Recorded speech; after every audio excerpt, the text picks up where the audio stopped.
महमूद मौलवी साहब, आपके ख्याल में जो इमरान और शाह महमूद कुरैशी को 10-10 साल की सज़ा दी गई है, ये इंसाफ हुआ है या इंसाफ का कत्ल हुआ है?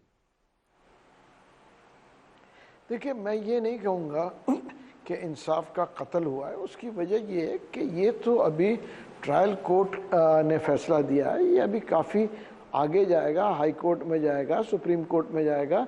हम अभी से इसके ऊपर कैसे नैरेटिव बिल्ड कर लेते हैं कि जी इंसाफ का कत्ल हुआ है, क्योंकि ये आप ये देखें ना, अगर एक हाई प्रोफाइल केस है तो हम उसको इतने हाई प्रोफाइल लेवल पे ले रहे हैं कि जी इंसाफ का कत्ल हुआ और ये हुआ और फलाना हुआ।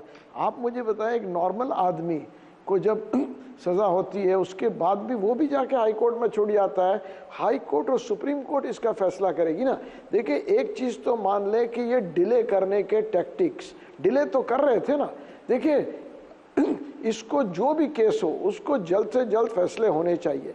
अगर वो इतने देर तक डिले करते रहेंगे और डिले करके और फिर जो है आप इसको देखें, या तो हम ये कहें कि जी हम किसी महमूद मौलवी साहब, जज हसनात ने सही फैसला किया। आज जज हसनात ने फैसला दुरुस्त किया। महमूद मौलवी साहब,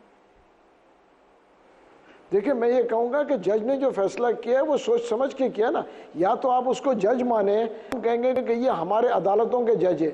आज उसके फैसले को अगर मुझे सूट नहीं करे मैं कहूँगा कि गलत किया है, और जब मुझे सूट करे मैं कहूँगा सही किया है। देखिए हमको जो है ये देखना पड़ेगा कि कानून सबके लिए एक ही होना चाहिए। मैं ये नहीं कहता हूँ, क्योंकि देखिए मैं कोई कानून का तालिब इल्म नहीं हूँ कि मैं ये कहूँ कि सही किया या नहीं किया, मगर मेरा सिर्फ एक चीज़ कहना है कि जज अगर हमने उनको बनाया हुआ है और वो जज जो है अगर कोई केस लड़ रहा है उसके सामने वकील जो है पेश हो रहे हैं और फिर वो जो डिसीजन लेता है वो उस जज के डिसीजन के ऊपर, देखिए जो डिसीजन लिया उसने सोच समझ के लिया। अब इसकी अपील चले जाएगी हाई कोर्ट में। फिर तो जिस जज ने फिर नवाज शरीफ को सजा दी थी फिर वो भी सही सजा दी होगी। ये तो बात कहना मेरे लिए बड़ा मुश्किल है कि उसने सही सजा दी थी। जज अरशद मलिक एक चीज मैं आपको बता दूं, और जो जज अरशद मलिक को मैनेज किया जा रहा था एस्टेब्लिशमेंट और उस मॉनिटरिंग जज के जरिए, और उसने नवाज शरीफ को सजा देनी थी, दे दी। तो अब आप कहें मुझे कि ये सारा अमल सही था, तो मैं तो नहीं मानता कि सही था। तो अभी भी जो कुछ हो रहा है ये साल 2 साल के बाद की कहानी, जब हमें पता चले कि हम इसी प्रोग्राम में सुना रहे होंगे बैठ के। देखिए बहुत सारी चीज़ें, तो फिर तो देखिए फिर हम इस मुल्क को कैसे चलाएंगे। देखिए बदकिस्मती ये है कि रेट ऑफ द गवर्नमेंट को हम स्टैब्लिश होने नहीं देते, चाहे कोई भी पॉलिटिकल पार्टी, आप हिस्ट्री उठा के देख लें। जब इस मुल्क में रेट ऑफ द गवर्नमेंट नहीं होगी हम क्या एक्सपेक्ट करेंगे। ये आज से तो नहीं चल रहा है ना। आप मुझे बताएं ना कि 2018 में, देखिए या तो एक साइड लेना चाहिए ना।